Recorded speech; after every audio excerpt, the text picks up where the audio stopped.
देखो बेटा, ये थर्ड ऑर्डर का है और इसमें फार्मूला होता है आपका क्या, ये आपको डिटर्मिनेंट ऑफ ए ही दिया है, डिटर्मिनेंट ऑफ ए दिए है, कह रहा है 3a निकालना है, तो फार्मूला बताया था अगर पहला करोगे डिटर्मिनेंट ऑफ 3a तो कितना होगा, के ए का डिटर्मिनेंट होता है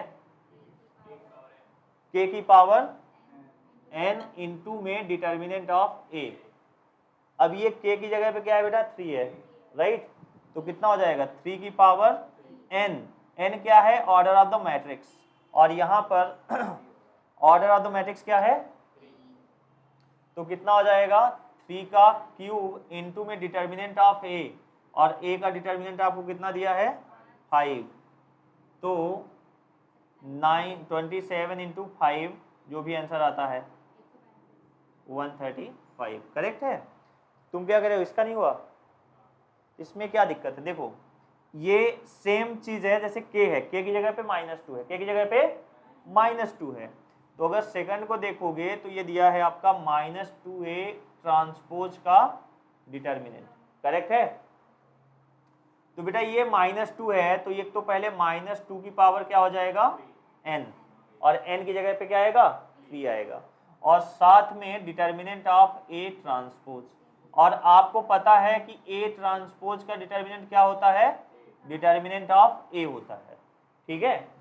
तो यहाँ देखिए -2 है और n की जगह पे 3 है, तो -2 का होल क्यूब और a ट्रांसपोज का determinant that is equal to determinant of a transpose that is equal to determinant of a, Aman ठीक है। तो ये हो गया बेटा -8, ऑड नंबर है तो माइनस आ जाएगा, और डिटर्मिनेंट a दिया है कितना, तो कितना आ गया -40, क्लियर है। ऐसे ही हो जाएगा 4 अपॉन में 4 की पावर 3, और ये अपॉन में आ जाएगा a इनवर्स है, तो क्लियर है। Adjoin a, adjoin of a, इसका तो सीधा फार्मूला होता है क्या, डिटर्मिनेंट ऑफ a की पावर n-1, वो कब होता है अगर तुमने a इंटू में एडजॉइन ऑफ a इंटू में एडजॉइन ऑफ a का a लोगे, तब ये इक्वल होगा डिटर्मिनेंट ऑफ a इंटू आई के, बात समझ रहे हो। यहां पर ये केवल एडजॉइन ऑफ a दिया है, कहां, अच्छा एडजॉइन ऑफ a, ठीक है, तो इसका फार्मूला होता है ये, और n की वैल्यू क्या है 3, तो कितना आ जाएगा डिटर्मिनेंट ऑफ a की पावर 3 - 1, तो कितना 2 आ जाएगा, और a की वैल्यू है 5, तो कितना आ जाएगा 5 का स्क्वायर दैट इज 25, इसमें आएगा वो जो फार्मूले की बात कर रहे हो, a इंटू में एडजॉइन ऑफ a है, तो ये कितना होता है डिटर्मिनेंट ऑफ a इंटू में i, करेक्ट। तो ये कितना हो जाएगा डिटर्मिनेंट ऑफ a का मतलब है ये किस ऑर्डर की मैट्रिक्स है 3/3 की, तो डिटर्मिनेंट ऑफ a की जगह पे तो क्या आएगा 5 आएगा, और आइडेंटिटी मैट्रिक्स किस ऑर्डर की 3/3 ऑर्डर की, तो आप करोगे 1 0 0 0 1 0 0 0 1, क्लियर है। और 5 अंदर मल्टीप्लाई कर दोगे तो क्या हो जाएगा 5 0 0 0 5 0 0 0 5, ये आपका आंसर आ जाएगा ई पार्ट का, समझ आई बात, डी करा ही दिया। ये एफ क्या रहा है आंसर बताइए,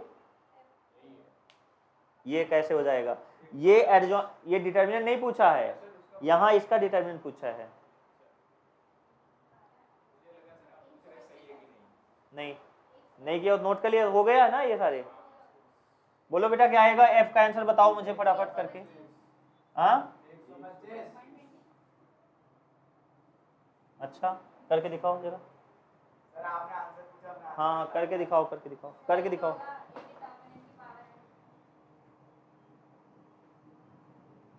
कितना रहा आंसर 125 कैसे आया, हाँ बताओ करके, सुमित क्वेश्चन करके दिखा मुझे, करो दिशा। डिटर्मिनेंट ऑफ ए बी क्या होता है? डिटर्मिनेंट ऑफ ए बी कितना होता है? डिटर्मिनेंट ऑफ ए इंटू में डिटर्मिनेंट ऑफ बी होता है, नहीं होता? ये क्या है आपका? ए एक मैट्रिक्स है और एडजॉइन ऑफ ए भी तो एक मैट्रिक्स ही है ना, एडजॉइन ऑफ ए भी एक मैट्रिक्स है, राइट? तो ये मान लीजिए ए है और ये है बी, ये ए हो गया और ये बी हो गया, तो क्या हो जाएगा? डिटर्मिनेंट ऑफ ए और इनटू में डिटर्मिनेंट ऑफ एडजॉइन ऑफ ए। बात समझ आई कि नहीं आई? नाउ डिटर्मिनेंट ऑफ ए तो डिटर्मिनेंट ऑफ ए है, और एडजॉइन ऑफ ए का फार्मूला पहले भी लिखा चुका हूं कि एडजॉइन ऑफ ए का जो formula determinant of adjoint of A होता है डिटर्मिनेंट ऑफ ए की पावर n माइनस 1। क्लियर है? तो आप इसकी जगह पे लिखोगे डिटर्मिनेंट ऑफ ए की पावर n माइनस 1 और बेस सेम है, बेस सेम है ना, तो पावर क्या होगी? ऐड होगी, तो n माइनस 1 और प्लस 1 कट जाएगा, तो क्या बचेगा? डिटर्मिनेंट ऑफ ए की पावर n। हालांकि ये इतना करना नहीं, मैं तो आपको एक्सप्लेन करके समझाया हूं, बट आपका अगर कभी ये आता है तो सीधा इसका फार्मूला होता है, क्या होता है? डिटर्मिनेंट ऑफ ए की पावर n। ये हमने आपको सॉल्व करके भी दिखाया, लेकिन सॉल्व नहीं करना है आपको, करेक्ट? तो एक नंबर में पूछ भी सकता है कि सॉल्व करो, क्या दिक्कत है? LHS इक्वल टू RHS बोलेगा इतना इज इक्वल टू इतना है, प्रूव इट, पूछ सकता है, हाँ या ना? तो इतना वैल्यू दिया है, आप निकाल भी सकते हो, और यहां पर डिटर्मिनेंट ए की वैल्यू कितनी है? 5, तो और n की वैल्यू क्या है? 3, तो कितना हो जाएगा? 5 का होल क्यूब, दैट इज 125। बोलो ठीक है? फिर कौन सा है? इसके सारे ही पार्ट्स हो गए, ए क्यूब, तो ये कितना हो जाएगा? 5 डिटर्मिनेंट ऑफ ए का होल क्यूब। ठीक है, याद करो हमने आपको बताया था कि ए की पावर n का पावर अगर यहाँ कुछ भी होगा तो ये सफल हो सकता है। क्या होता है? सफल हो जाता है, मतलब ये अगर मान लीजिए p है तो यहाँ आ जाएगा, यहाँ आ जाएगा, ये मतलब होल क्यूब यहाँ चला जाएगा, तो ये क्यूब यानी डिटर्मिनेंट ऑफ ए का होल क्यूब हो गया, और डिटर्मिनेंट ऑफ ए की वैल्यू कितनी है? 5, तो 5 का क्यूब दैट इज 125। बोलो ठीक है? बाकी तो सारे हो गए इसके पार्ट्स, कोई रह जाता है? चलिए आगे बढ़ते हैं।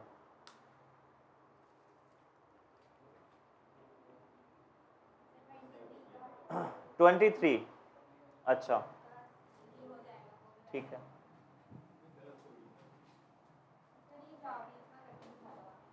कौन सा बेटा? हाँ करा रहे हैं बेटा। पहले तो 23 को एक बार देख लीजिए, तो 23 में अगर कह रहे हो आप डिटर्मिनेंट ए दिया है और बी दिया है, पहले तो आप ए का डिटर्मिनेंट निकाल लीजिए और बी का डिटर्मिनेंट निकाल लीजिए, ए का और बी का डिटर्मिनेंट निकाल लीजिए। ए का डिटर्मिनेंट कितना है बताइए मुझे निकाल के। इसमें तो एक ही के लिए सॉल्व करना पड़ेगा, हम पहले कॉलम के अलोंग एक्सपेंड करेंगे, तो ये बाकी तो सब जीरो है, तो 1 लोगे तो ये डिलीट और ये डिलीट, इसका मल्टीप्लाई। तो अगर मैं डिटर्मिनेंट ऑफ ए निकालूंगा तो बेटा कितना आएगा? 3 1 जा 3 और इंटू माइनस 0, तो कितना आ गया? 3 आ गया। चलिए डिटर्मिनेंट ऑफ बी कितना आएगा बताइए? डिटर्मिनेंट ऑफ बी, तो बी में बेटा आप रो के लॉन्ग एक्सपेंड करोगे, इसको लिया आपने, राइट? ठीक है, तो 2 इंटू में इसका मल्टीप्लाई, और ये क्या हो जाएगा? 0, तो 1 1 जा 1 और माइनस 0, तो 2 1 जा कितना आ गया? 2। तो डिटर्मिनेंट ए और बी आपको मिल गया। क्लियर है? नाउ ए बी निकालना है तो बहुत आसान, determinant of A into determinant of B होता है, तो ए का वैल्यू कितना? 3 और बी का वैल्यू तो कितना आ गया? 6। पहला सॉल्व। यहां देखो कितना आएगा, करो करके बताओ कितना आ रहा है? 1/6। कैसे? देखिए सुमित, ए इनवर्स का डिटर्मिनेंट क्या होता है? 1 upon determinant of A. Got it? तो ए बी का इनवर्स है तो कितना आएगा? 1 upon determinant of A B, और 1 upon determinant of A B that is 1 upon determinant of A into determinant of B. बात समझ आ गई भाई? इनवर्स है तो हमने क्या बोला 1 अपॉन में आ जाएगा। 1 अपॉन में ए बी आया और अभी बताया कि ए बी का डिटर्मिनेंट क्या होता है, determinant of A into determinant of B. तो determinant of A into determinant of B, determinant A कितना है 3 और बी कितना है 2, तो वैल्यू कितनी आ जाएगी बच्चों 1/6 आ जाएगा। क्लियर है? कोई डाउट? ठीक, सी हो गया, कर लोगे? डी 3 बाहर आएगा, जैसे के ए करते थे 3 बाहर आएगा 3 की पावर n, और n की जगह पे ये किस ऑर्डर का मैट्रिक्स है, तो 3 की पावर 3 हो जाएगा। और ए बी का ट्रांसपोज आपको पता है, जो ए बी का ट्रांसपोज होता है वो ए बी ही है, तो ए मैट्रिक्स और बी मैट्रिक्स। तो 27 into 6 that would be your answer. मतलब ये कैसे करोगे, ये हो जाएगा 3 की पावर 3 इंटू में determinant of A B, transpose है तो रहने दो, ट्रांसपोज को खत्म भी कर सकते हो क्योंकि हमने बोला है कि ए ट्रांसपोज का डिटर्मिनेंट ए के इक्वल होता है, तो ट्रांसपोज का कोई रेलेवेंस नहीं है। ठीक है, तो ट्रांसपोज को हम हटा भी सकते हैं। और आपको पता है ये 27 हो गया, और डिटर्मिनेंट ए बी अभी निकाला है, ए बी का डिटर्मिनेंट कितना आया है 6, तो 6 कर दीजिए और आपका कोई डाउट? ओके, अब अगला क्या है, एडजॉइन ऑफ ए बी। तो एडजॉइन ऑफ ए बी करें, रब कर दे बेटा। तो ये सारे जो मैंने प्रॉपर्टीज कराई हैं, अगर आप वो प्रॉपर्टीज आपने ध्यान से देख लिया तो जितने भी क्वेश्चंस हैं, और खासकर इस तरह क्वेश्चंस जो एमसीक्यू में पूछे जाते हैं डिटर्मिनेंट से, वो किसी भी एग्जाम में जाओगे तो मतलब जितने भी पैटर्न्स के हो सकते हैं यहाँ पर बहुत सारे हैं, अगर आप ये सारे कर लिए तो कर लोगे। ठीक है,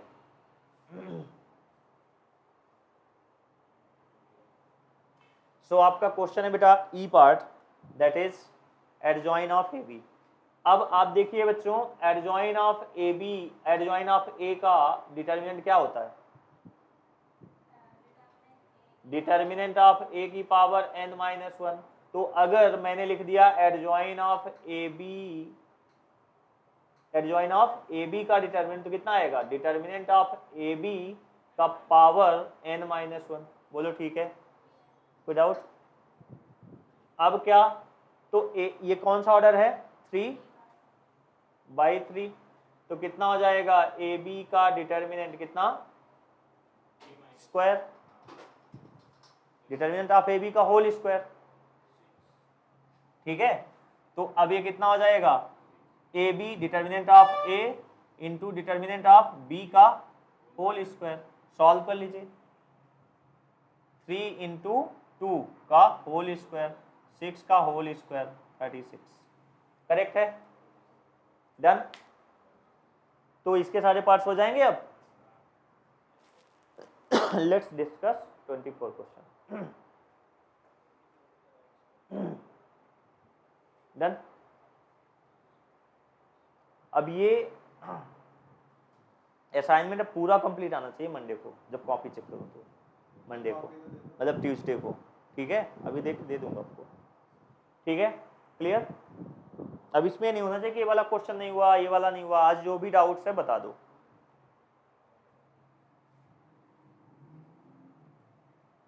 नेक्स्ट क्वेश्चन, सो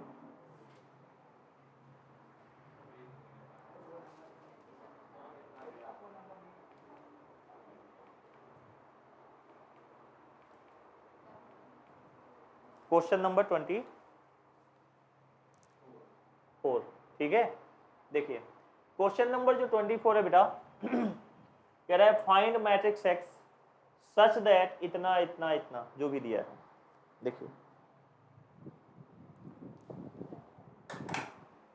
देखिए इसमें इसको आपने मान लीजिए ए मान लिया, क्लियर? ये एक्स मैट्रिक्स है, ये मल्टीप्लाई का साइन नहीं है बच्चों, ये क्या है, एक्स मैट्रिक्स है। तो ये एक्स बीच में है और ये मैट्रिक्स को आपने क्या मान लिया, बी, और मान लीजिए इस मैट्रिक्स को आपने सी मान लिया। करेक्ट है?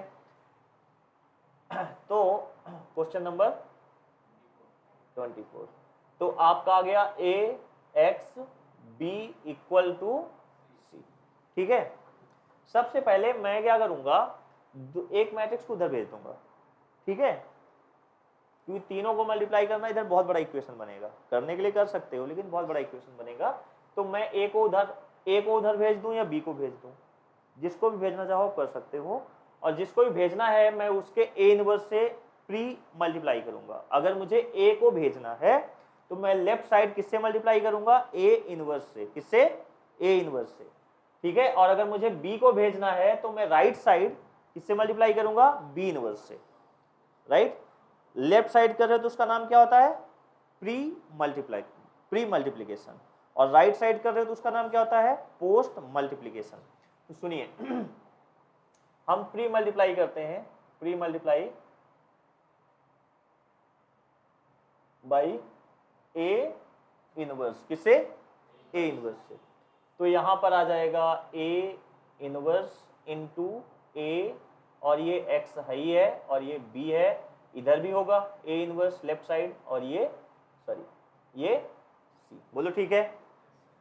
ए इनवर्स इंटू ए क्या होता है, आई हो जाता है। क्या हो जाता है, आई हो जाता है। तो हमें पता है कि ए इनवर्स ए की वैल्यू क्या होती है, आइडेंटिटी मैट्रिक्स हो जाती है। तो ये हो गया identity matrix X B is equal to A inverse C. और ये भी पता है कि अगर आई का एक्स या किसी भी मैट्रिक्स के साथ मल्टीप्लाई करोगे तो क्या आएगा, एक्स ही आएगा, उसका कोई इंपैक्ट नहीं होता। राइट, ए आई ए ही रहता है, बी आई बी ही रहता है। तो आई एक्स भी क्या होगा, एक्स हो जाएगा। तो इसका मतलब यहां बचा X B is equal to में ए इनवर्स सी। इसको मैं और वो कर सकता हूं, बी इनवर्स को भी उधर भेज सकता हूं, सिर्फ एक्स की सीधी वैल्यू आ जाएगी। समझ रहे हो, लेकिन दो बार मल्टीप्लाई तो मैं अभी दो को इधर रख के सॉल्व कर सकता हूँ। तो अलग अलग तरीके हैं सॉल्व करने के। आप एक तो डायरेक्टली सॉल्व कर सकते थे, एक ऐसे करके सॉल्व कर लिया। अब एक्स हमें निकालना है, क्या निकालना है, फाइंड एक्स मैट्रिक्स। तो जो एक्स मैट्रिक्स है इसको आप लेट कर लीजिए। तो एक्स मैट्रिक्स को लेट से हमने लेट कर लिया, एक्स इज इक्वल टू कितना, ए बी सी और डी। करेक्ट है। तो अब हम क्या करेंगे, यहां पर ये एक्स भी है, ठीक है, तो इसकी जगह पे, एक्स की जगह पे लगा देंगे ए बी सी और डी। डन। और बी मैट्रिक्स आपकी कौन सी है, दिख रहा है, 7 -2 1 और 1। बच्चों ठीक है, इज इक्वल टू, इतना क्लियर है। दोबारा समझ लीजिए, हमने ए एक्स बी, इसको ए मान लिया, इसको एक्स मान लिया, इसको बी मान लिया और इसको सी मान लिया। तो एक इक्वेशन बन गया A into X into B equal to C. मैंने बोला कि आपकी मर्जी है कि आप किसी एक मैट्रिक्स को राइट साइड भेज दीजिए। ठीक है, हमें अगर ए इनवर्स यहाँ से ए भेजना है तो हमें प्री मल्टीप्लाई ए इनवर्स से करना पड़ेगा। अगर मुझे बी भेजना होता तो मैं इस साइड करता, बी इंटू बी इनवर्स, वो भी आई हो जाता। राइट, तो मुझे वहां पर प्री मल्टीप्लाई की जगह पे पोस्ट मल्टीप्लाई लिखना पड़ता। हमने प्री मल्टीप्लाई किया किससे, ए इनवर्स से कर दिया, X B is equal to A inverse C आ गया। आई एक्स बी, ये आई हो जाता है, I X B is equal to A inverse C. तो एक्स बी मिला, X B is equal to A inverse C. ठीक है, तो यहां पर एक्स की वैल्यू हमने रख दिया ये, और बी की मैट्रिक्स ये रख दिया, और ए इनवर्स अच्छा ए इनवर्स अभी आपको निकालना है। राइट, तो ए इनवर्स हम क्या करेंगे, मैं इस साइड सॉल्व कर लेता हूँ। ए इनवर्स, ए क्या दिया है आपको, ए ये मैट्रिक्स दिया। राइट, तो A matrix is given that is 2 3 1 और 2। क्लियर है, ठीक है, कोई डाउट सुमित? ए इनवर्स निकालना है तो क्या निकालना पड़ेगा, डिटर्मिनेंट ऑफ ए निकालेंगे और एडजॉइन निकाल लेंगे। तो डिटर्मिनेंट निकालिए, डिटर्मिनेंट ऑफ ए कितना बच्चों, 4 - 3 कितना आ गया। ठीक है, फिर क्या करेंगे, एडजॉइन डायरेक्ट निकाल देते हैं, बाकी आपको निकालना तो आता ही है, मैं डायरेक्ट निकाल देता हूँ। डायरेक्ट कैसे निकालते हैं आपको पता होगा। तो ये वाला यहाँ जाता है और ये यहाँ जाता है, क्योंकि दोनों ही 2 2 हैं तो कोई फर्क नहीं पड़ेगा कि आप इसको यहाँ ले जाओ और इसको यहाँ ले जाओ, वो सेम ही रहेगा। और जो सेकंड डायगोनल होता है उसमें क्या करते हैं, साइन चेंज कर देते हैं, प्लस का माइनस और माइनस का प्लस। तो देखिए डिटर्मिनेंट निकालने के लिए क्रॉस मल्टीप्लाई, पहला फिर माइनस बीच में और दूसरा डायगोनल, और एडजॉइन निकालोगे तो ये यहाँ जाता है 2 ही रहेगा, ये यहाँ आएगा तो 2 ही रहेगा, ये प्लस है तो कितना -3, ये 1 है तो -1 और ये 2 आपका, ठीक है, एडजॉइन आ गया। ए इनवर्स के फार्मूला सबको पता है, 1 upon determinant of A into में एडजॉइन ऑफ ए, बोलो ठीक है। तो 1 अपॉन डिटर्मिनेंट कितना 1 और एडजॉइन कितना है बच्चों यही पूरा 2 -3 -1 और 2, तो यानी कि ए इनवर्स आपका कितना आ गया 2 -3 -1 और 2, बोलो क्लियर है, कोई डाउट। तो ये ए इनवर्स निकाला हमने, ए इनवर्स, और कहाँ रख दिया इसमें, ठीक है। तो ए इनवर्स यहाँ आ जाएगा आपका कितना 2 -3 -1 और 2, और सी की जगह पे जो सी है इसकी जगह पे क्या रखेंगे, एग्जैक्टली सी मैट्रिक्स। तो सी मैट्रिक्स आपकी ये है, दैट इज 4 3 1 और 1, क्लियर, कोई doubt, any doubt till now. Now सीधा मल्टीप्लाई करते हैं तो मल्टीप्लाई आपको पता है ये और ऐसे होता है, इसमें 2 एलिमेंट्स, इसमें 2 एलिमेंट्स, इसका पहला एलिमेंट पहले एलिमेंट के साथ और दूसरा एलिमेंट दूसरे के साथ। तो यहाँ A7 तो 7A कितना 7A, और इसका यहाँ तो plus B। First column is done, now second column, तो -2A और प्लस इसका 1 का तो B, right. Similarly second row के साथ तो 7C और प्लस D, देन -2C और प्लस D इक्वल टू 4 3 1 1, ठीक है, क्लियर। अब देखो अच्छा इसका मल्टीप्लाई नहीं किया ना, कर लिया, ओके डायरेक्ट लिखते हैं करके। तो 4 2 जा 8 और 1 3 जा -3, तो 8 -3 बिकम्स 5, 3 2 जा 6 और -3 becomes 3, 4 -4 and +2 it becomes -2, 3 -1 -3 and +2 it is -1, clear है।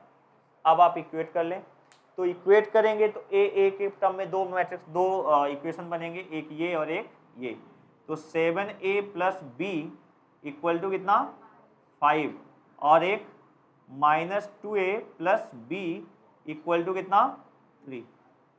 पहला पहले के इक्वल और दूसरा पार्ट दूसरे के इक्वल, क्लियर है। पहले हम इन्हीं दो को लेके एलिमिनेट कर देते हैं, तो ये माइनस है तो प्लस हो जाएगा और ये प्लस है तो माइनस, कैंसिल, +7 और +2 तो कितना 9A, इधर भी माइनस लगेगा तो कितना 2, तो A की वैल्यू आ गई 2/9। A की वैल्यू बेटा रख दीजिए पहले इक्वेशन में या दूसरे में किसी एक में, तो आपको B मिल जाएगा। तो रखिए फटाफट, यहाँ पर रख देते हैं, तो 7 × 2/9 + B = 5, तो 7 2 जा 14/9, ये जाएगा उधर तो माइनस हो जाएगा, तो B = 5 - 14/9, 9 5 जा 45 -14/9 इट बिकम्स 31, तो B की वैल्यू आ गई बेटा 31/9, A और B आ गया। Similarly you will find C and D by using this two equation, तो वो खुद से निकालो, मैं यहाँ लिख देता हूँ। एक तो बनेगा 7C + D = 7C + D = -2 और -2C और अच्छा सॉरी और प्लस D इक्वल टू कितना है -1। एलिमिनेट करोगे साइन चेंज, प्लस माइनस और प्लस, ये कैंसिल, ठीक है। तो क्या मिला 7 2 9, 9C = -1, तो c की वैल्यू -1/9। फटाफट बताइए d की वैल्यू क्या आई, क्या आई d की वैल्यू? ये उठा के यहाँ रख दीजिए या इसमें रख दीजिए, तो 2/9 उधर गया तो -9 to 7/9 आ गया, कितना 11 आ गया, तो d कितना आ गया -11/9। क्लियर है? ठीक है, तो बेटा ये आ गया ABCD। तो X मैट्रिक्स यहां पर है, यहां पर रख दो, X मैट्रिक्स मिल गया। A की वैल्यू कितनी है 2/9, B है 31/9, C है कितना -1/9 और D है -11/9। बोलो ठीक है, क्लियर? तो इस तरह से अगर 2-3 मैट्रिसेस एक साइड आए तो तीनों को एक साथ मल्टीप्लाई करो, वो आपके लिए डिफिकल्ट काम कर देता है।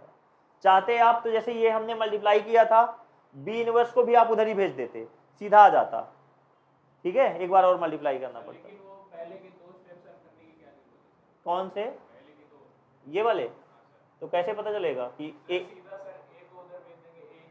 नहीं, वो फैक्चुअली इनकरेक्ट। हाँ, होता तो हमें पता है कि x = अगर उधर जाएगा तो ये इनवर्स हो जाएगा, बट डिटर्मिनेंट में हम वो प्रोसेस तो करेंगे। ठीक है, क्लियर हो गया, बात समझ आ गई? डन। सिमिलर क्वेश्चन आपका 25 के सारे पार्ट्स हैं। 25 के यहां तो आप सीधा करना, क्या करना पता है, इसको a मान लो और इसको b मान लो और a को उधर भेज दो, a इनवर्स निकाल के मल्टीप्लाई कर दो, सीधा x की वैल्यू आ जाएगी। या तो ABCD लोगे तो फिर इक्वेशन सॉल्व करना पड़ेगा, बट इक्वेशन सॉल्व करने से बेटर मेथड आपका है कि इसको a मानो, जैसे ये x है, ये क्या हो गया a हो गया, और इसको मान लिया आपने b।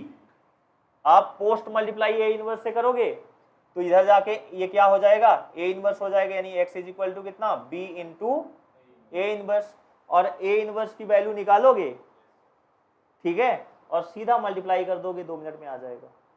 क्लियर? तो ये मेथड यूज करना इसमें सॉल्व करने पे, क्योंकि अगर ABCD मानोगे, मल्टीप्लाई करोगे, फिर इक्वेशन बनेंगे 4 इक्वेशन, 2-2 इक्वेशन को लेकर सॉल्व करोगे, जैसे यहाँ किया है आपने।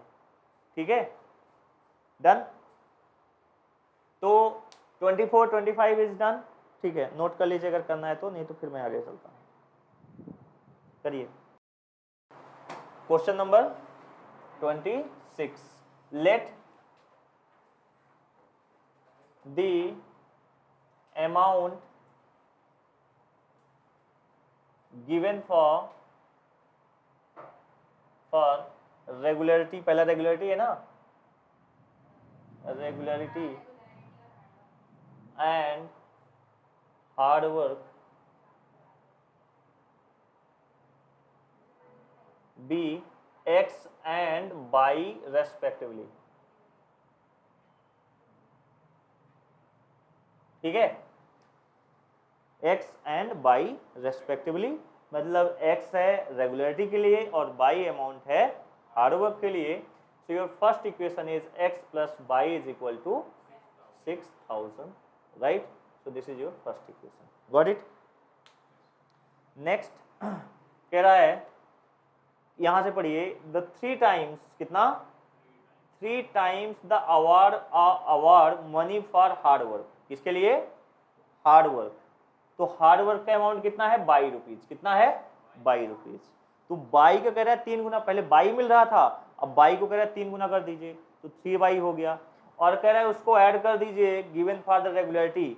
तो रेगुलरिटी के लिए दिया जाता था कितना x रुपए, और प्लस इसमें कितना ऐड कर दिया 3 टाइम्स ऑफ 22, यानी कि 3/22, तो अमाउंट हो गया आपका कितना 11,000। ये आपका दूसरा इक्वेशन हो गया। अब तो बहुत आराम से आप सॉल्व कर लेंगे, पहले एलिमिनेशन नहीं सॉल्व करना है, इसको मैट्रिक्स में कन्वर्ट करना है। 1 1 1 3 x बाई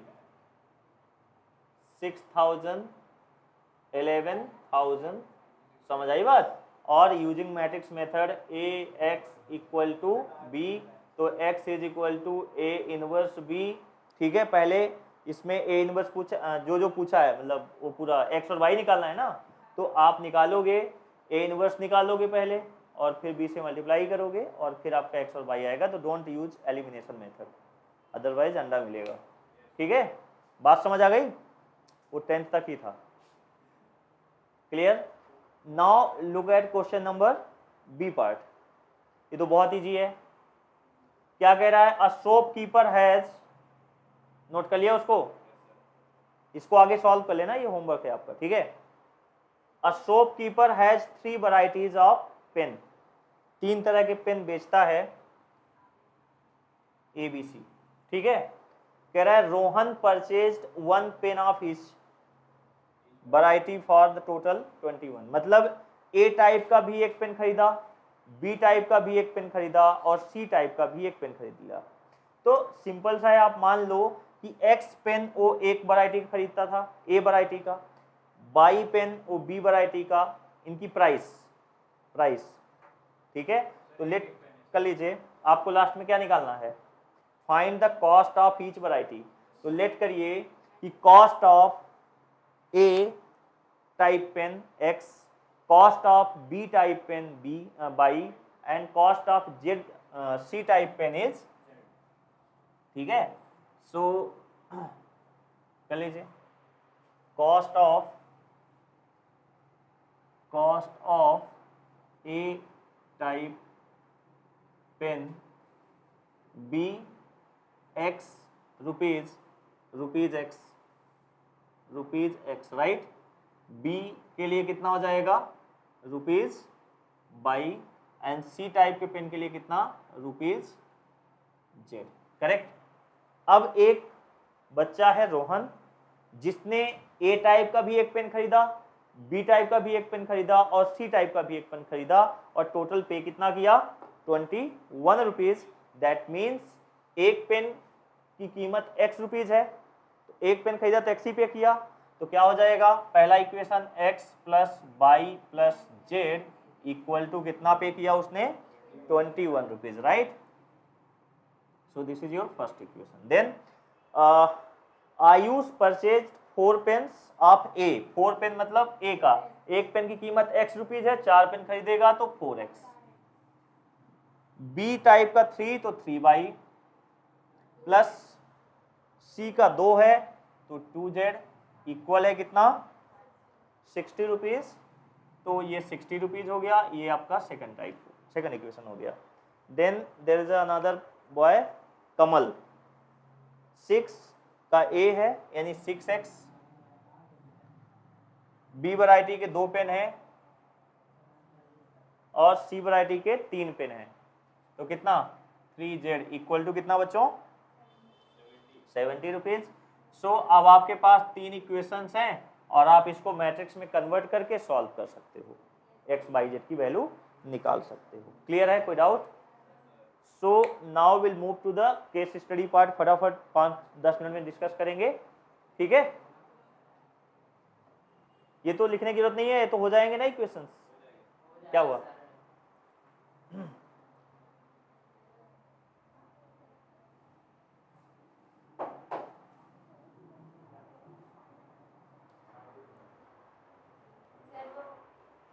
बोल।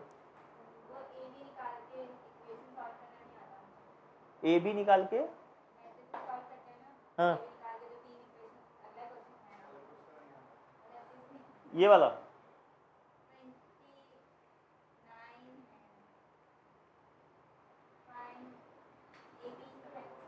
ये वाले, अच्छा चलो एक करा देता हूँ। 29 और 30 दोनों सेम है। ठीक है, तो 29 क्वेश्चन देखिए बच्चों फटाफट। 29 देखिए, 29 में आपको 2 मैट्रिसेस दिए हैं। ठीक है, ये रफ में ना बात करने वाला तरीका बहुत पुराना है। ठीक है, रफ में लिख के बात करने का तरीका बहुत पुराना है। ठीक है, इधर देखो,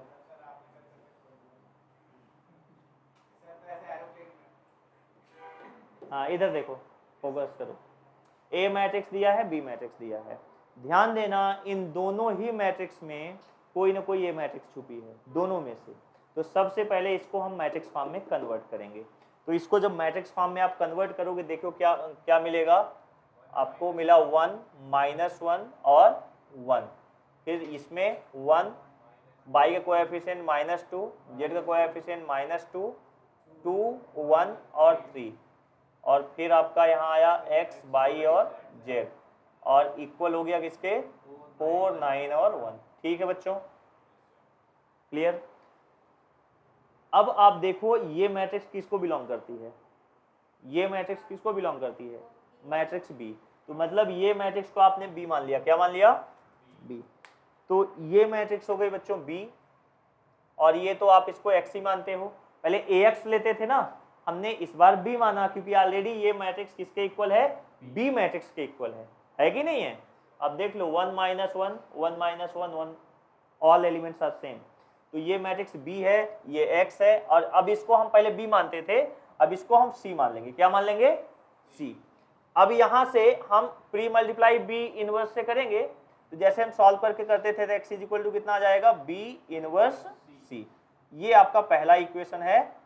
हमें अब एक ही काम करना है, क्या, बी इनवर्स निकालना है। क्या निकालना है, बी इनवर्स। लेकिन हमें बी इनवर्स निकालना तो है, बट ए बी निकालकर।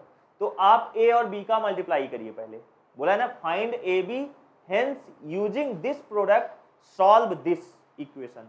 यानी कि ए बी जो आपने प्रोडक्ट निकाला है, इसी से आप बी इनवर्स निकालोगे। अलग से आपको कोफैक्टर्स और एडजॉइन निकाल के नहीं निकालना है। क्लियर है। सो नाउ लिसन केयरफुली, ए और बी का मल्टीप्लाई कर लीजिए। तो ए बी का मल्टीप्लाई मैं यहाँ सीधा लिख रहा हूँ, आप लोग बताइए मुझे। ये रो है और ये है कॉलम, ठीक है। -4 का 1 में मल्टीप्लाई हुआ, -4, फिर +4 0 हो गया, -4 और +4 0 हो गया, 4 2 जा 8 इज योर आंसर, करेक्ट। फिर आप सेकंड कॉलम में चले जाइए। तो सेकंड कॉलम में -1 है, ये -4 है, तो +4 हो गया, -8 हो गया, और +4 तो 0 आ गया, करेक्ट। आप सॉल्व करिए, इत्मीनान से आपको कुछ ये मैट्रिक्स मिलेगी। आप मल्टीप्लाई कर लीजिए, आपको ये मिलेगा। क्लियर है। सॉरी, यहां तक कोई डाउट है, ओके। नाउ हम इससे 8 कॉमन ले लेंगे। क्या करेंगे, 8 कॉमन ले लेंगे। तो क्या मिला आपको, 1 0 0 0 1 0 0 0 1, ये 8 हुआ, और ये क्या है, आई, क्या है, आई। तो बन गया बेटा आपका 8i। क्या बन गया, 8i। क्लियर है। तो आप यहां देखिए कि 8i जो मिला आपको, तो कितना, ए बी इक्वल हो गया किसके, 8 आइडेंटिटी मैट्रिक्स के। क्लियर है। आपको निकालना क्या है, बी इनवर्स। आपका ऑब्जेक्टिव क्या है, to find B inverse. B inverse जैसे ही मिल जाएगा, एक्स वाई जेड मिल जाएगा आपको। तो बी इनवर्स निकालने के लिए हमें क्या करना चाहिए, पोस्ट मल्टीप्लाई करना चाहिए। बी इनवर्स निकालना है, इस बी को आप उधर भेज दो, इस बी को आप उधर भेज दो, उधर जाएगा तो बी इनवर्स बन जाएगा। चलिए, तो हम क्या करेंगे, post multiply by post multiplying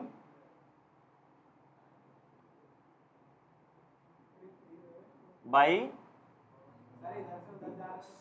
B inverse post multiply. Right side से कर रहे हैं, राइट साइड। तो देखो क्या हो जाएगा, ये ए है बेटा, ये बी है, और साथ में B inverse right side multiply हो जाएगा। ये कितना है, 8, ये आई है, और यहाँ पर बी इनवर्स से मल्टीप्लाई हो जाएगा। बोलो ठीक है।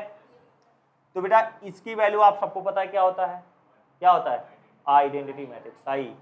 बता चुका हूं कई बार कि b इंटू बी इनवर्स कितना, आई। क्लियर। तो ये बन गया A I is equal to 8i into B inverse. हमने बोला है आई का किसी भी मैट्रिक्स में मल्टीप्लाई करिए, वो सेम मैट्रिक्स रहेगी, तो ए आई बन जाएगा ए 8b इनवर्स बोलो ठीक है। 8 को इधर भेज दो तो बी इनवर्स मिल गया आपको, तो 8 इधर आएगा तो 1/8 A is equal to B inverse, यानी जो बी इनवर्स होगा वो क्या होगा 1/8 इंटू ए मैट्रिक्स, और ए मैट्रिक्स क्या है तो कितना -4 4 4 -7 1 3 5 -3 और -1 इक्वल किसके बी इनवर्स के। तो बी इनवर्स मिल गया आपको, बी इनवर्स मिल गया तो रख दीजिए यहां पर। तो x इज इक्वल टू ये मिला बी इनवर्स आपको, बी इनवर्स क्या मिला बेटा 1/8 बाहर रखेगा भी। तो सबके समझ आ गया। मैंने क्या किया पहले तो इसको ब्रेक कर लिया, नॉर्मल मैट्रिक्स फॉर्म में ले लिया, x की वैल्यू निकाल लिया, और चूंकि यहाँ पर बी इनवर्स आया है हमने ये देखा ये हो सकता है आपको ये वाली मैट्रिक्स भी दी हो सकती थी a, तो फिर आप वहां बी इनवर्स नहीं निकालते, क्या निकालते a इनवर्स निकालते, प्रोसेस आपका वही रहता। तो बी इनवर्स की वैल्यू है बेटा 1/8 -4 4 4 -7 1 3 5 -3 और -1। और सी सुमित व्हाट हैपेंड, तो जब बात कर रहा हूं इधर तो इधर फोकस कर लेना। एक्स बी क्या है सी की वैल्यू क्या है ये मैट्रिक्स है राइट 4 9 और 1। Any doubt till now. 1/8 बाहर है, सीधा मल्टीप्लाई करते हैं हम, है ना। तो 4 4 जा 16 माइनस का, फिर 9 4 जा 36 1 4 जा 4, फिर -7 4 जा 28 1 9 जा 9 और 1 3 जा 3। बात समझ आई। आगे 5 4 जा 20 5 4 जा 20 9 3 जा 27 और -1।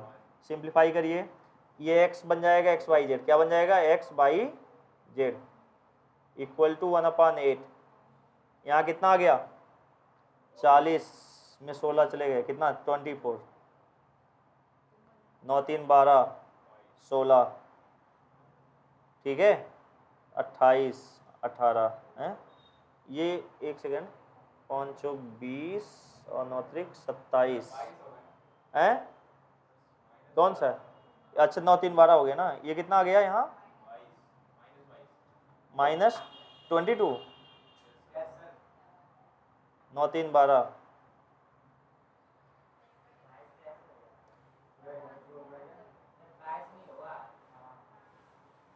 16 ही तो आएगा, 16 वाला 16 और 12 कितना 18 28 हो गया ना, ठीक है। और ये कितना है 28, यहाँ कितना आया -8, करेक्ट है, ठीक है। इतना 8 से डिवाइड कर दीजिए तो कितना आएगा, सो आपको मिल जाएगा 3 -2 और -1। x की वैल्यू आपकी कितनी आ गई 3, y की वैल्यू -2 और z की वैल्यू -1, ठीक है डन। तो ये हो गया आपका, कोई डाउट नोट करना है, कर लिया, खुद से करोगे। मैं बस केस स्टडी एक बार 1 2 ही है, 1 2 आप देख लो समझ जाओ, इसके बाद आपकी क्लास ओवर कर लोगे। अच्छा चलो, सो कर लेना असाइनमेंट आप